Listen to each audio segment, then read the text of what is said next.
This is John Sheely with the Traders Country Club, and this is our video of the day. I'm going to talk briefly about a very difficult issue. It's called the trailing stop loss. Let's talk about it. Okay, let's have a little conversation about trailing stop losses. Now, I've put this stock chart of Alcoa. Now, let's say, for example, someone came in here and they bought around $7. And they put in originally a stop loss that is below the marketplace down here, and the market starts to move up. And so the issue is, over time, this stop loss is going to trail behind and generally below current prices. That's where the name trailing stop loss comes from. Now, here's the theory of a trailing stop loss. You entered and you're long at $7. And what a trailing stop will do is it will trail below the market, as I mentioned. And if prices reverse, the idea is to not let too much of your profit erode away by prices declining. And so many people will carry that stop loss fairly close to market prices, so that this decline, for example, which is from 11 to almost 8, was more than 10% of the value of Alcoa. So if you used a 10% stop loss from the highs, guess what? You're out of there. You entered at 7. It was a nice little trade for you. Entered, let's say you exited around $9 or so. You made a nice little profit. But the problem is that you had a trailing stop loss that was hit during a market correction. This is why I'm not a big fan of trailing stop losses. It's because you have to make a decision. Do you want a money management stop, which is what a trailing stop loss is, or do you want a stop loss that is triggered only if there is real evidence that the trend has changed? They are different. A trailing stop is money management. It will take you out to preserve profits. A trailing stop loss has nothing to do with forecasting future prices.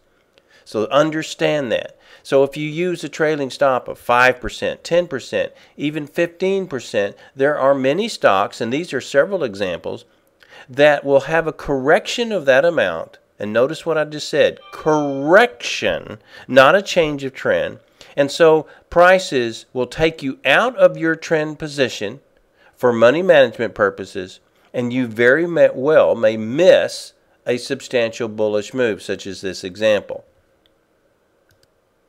Now we're taking a look at GME, or GameStop. And now you're seeing a chart that illustrates the importance of a trailing stop loss for those who use them. For example, there may be traders that says, look, John, I went long at 25, and after the market moved up, I put in a trailing stop of 10%. It took me out at this price level, and I made something in the trade. I didn't make much, $1.50, but look at what happened to me if I tried to hold on to that position. If I didn't have some sort of stop loss, then I could have been holding that stock position and eventually having a severe loss. I didn't want to do that. That's why it's a trailing stop loss is a good thing. Well, here's the point. You are right, you need a stop loss. But you have to decide if you want a stop loss that avoids the most normal corrections, or if you want to use this trailing stop loss that easily gets triggered for money management purposes. So you're right. In this particular case, if you're saying the trailing stop loss saved you from this big hit that occurred in GameStop later after the market fell hard in January of 2010, if not December. But the point is you would have had some sort of stop loss anyway. Obviously, prices at this particular point in time during the decline also gave evidence that the bull market in GameStop was over. So you would not have ridden through any of this nonsense in regards to holding your position, because there was evidence that there was no bull trend. Your trailing stop loss could have used that as a criterion, not as a simple reversal in price that is not enough evidence that the trend has changed. In this event, when you look at this chart, there was evidence of both. You had evidence that the trend had changed from bull trend to bear trend.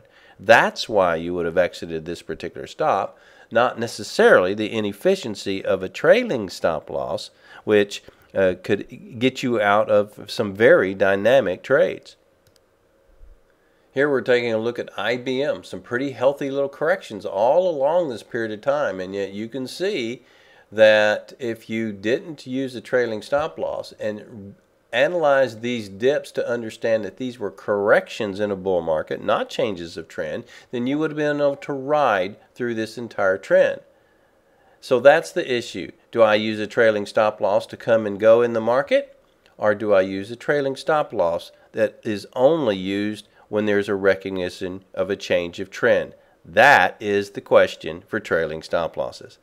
It goes back and forth. It depends whether or not you're an active trader. If you're an active trader, trailing stop losses are fine because you're willing and ready to take a new trade on the next day. But if you're a long-term investor, be very careful in your use of trailing stop losses. A long-term investor wants to and needs to catch major trends in the stock market. Trailing stop losses sometimes will take you out too early in the game. This is John Shealy with the Traders Country Club.